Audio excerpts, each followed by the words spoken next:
In today's story, we dive into the life of a man who seemingly had it all: wealth, luxury, and success. But when an unexpected crisis strikes, his entire world is thrown into chaos. Stripped of his material riches, he's forced to confront what really matters. With his back against the wall, he meets someone who shows him a new kind of wealth, a wealth that can't be counted in money. Join us on this suspenseful journey as we discover the true meaning of richness. Stay tuned, because this story takes a surprising turn that will challenge your definition of success. Michael had everything. A successful entrepreneur in his 40s. He lived in a mansion perched high on a hill, drove luxury cars, and rubbed shoulders with the elite. His investment firm had grown exponentially, making him one of the wealthiest men in the city. But beneath the surface, something was amiss. Michael's life was governed by one thing: money. He worked tirelessly, never took time to build real relationships, and viewed the people around him as stepping stones. His marriage had fallen apart years ago, and his friendships were transactional at best. To him, success was about numbers: his bank balance, his investment returns, and the properties he owned.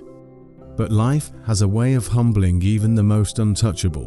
One cold evening, as Michael sat in his sprawling home, sipping a glass of his finest wine, he received a phone call that would change everything. His most profitable investment, a billion-dollar real estate project, was collapsing due to legal complications. His assets were frozen, his wealth draining by the minute. Crippled by debt and surrounded by scandal, Michael lost everything: the house, the cars, the businesses. He moved into a modest apartment in a working-class neighborhood where no one recognized him. For the first time in years, he was completely alone. The media got hold of the story, and within days, his reputation was shattered. Investors pulled out, clients abandoned him, and lawsuits piled up. Overnight, Michael went from being the golden boy of finance to a disgraced pariah. One day, while walking through a nearby park, Michael met an old man feeding the pigeons. The man, whose clothes were worn and simple, had a peaceful aura about him. Curiosity sparked. Michael sat beside him. After a few minutes of silence, the man turned and smiled. "You seem troubled, my friend. Money troubles, I suppose?" the old man asked, his eyes twinkling with a knowing glance. Startled, Michael nodded. "You have no idea. I've lost everything." The old man chuckled softly. "You're lucky, then. You've got nothing left to lose." 4 weeks, Michael returned to the park to meet the old man, whose name was George. They spoke about life, philosophy, and the meaning of happiness.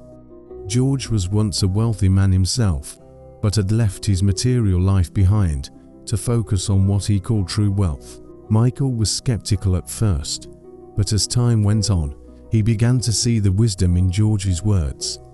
The old man had few possessions, yet he was rich in knowledge and compassion. His mind was sharp, his heart generous, and his days were filled with small acts of kindness that brought him joy.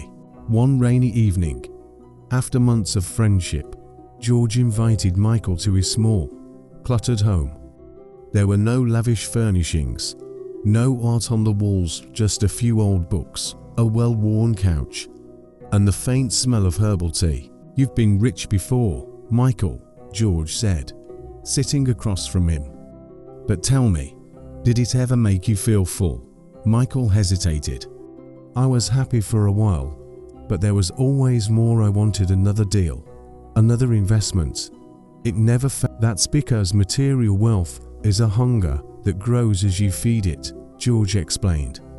"The greatest wealth is a rich mind and a caring heart. You can lose money, but you'll never lose wisdom or love if you nurture them." The simplicity of George's life began to inspire Michael. He started volunteering at a local shelter, not for recognition, but because it gave him a sense of purpose he had never felt before. Slowly, Michael began to rebuild not his fortune, but his mind and his heart. He read voraciously, seeking knowledge in areas he had once dismissed.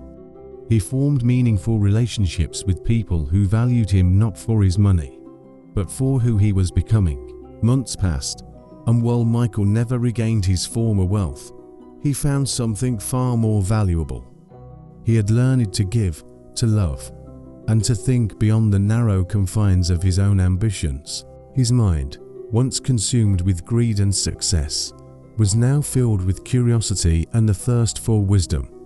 His heart, once cold and calculating, had softened, becoming a source of warmth and compassion for those around him. One day, Michael was offered a job at a small, ethical investment firm. The pay was modest, but the work was meaningful. He accepted, not because he needed the money, but because it aligned with his new values. For the first time in his life, Michael understood that true wealth wasn't something you could lose in a bad investment, it was something you carried within you. Thank you for joining us today on Tales with Meaning. In this story, we learned that the greatest wealth is not found in bank accounts or real estate portfolios, but in a rich mind and a caring heart.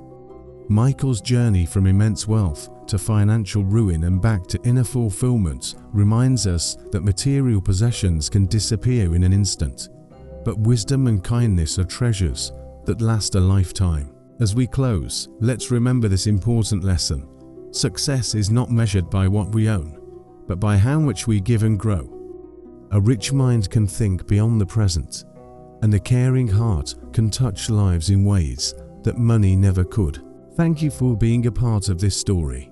If it touched you in any way, feel free to share it with someone who needs to hear this message. Until next time, keep your mind rich and your heart even richer.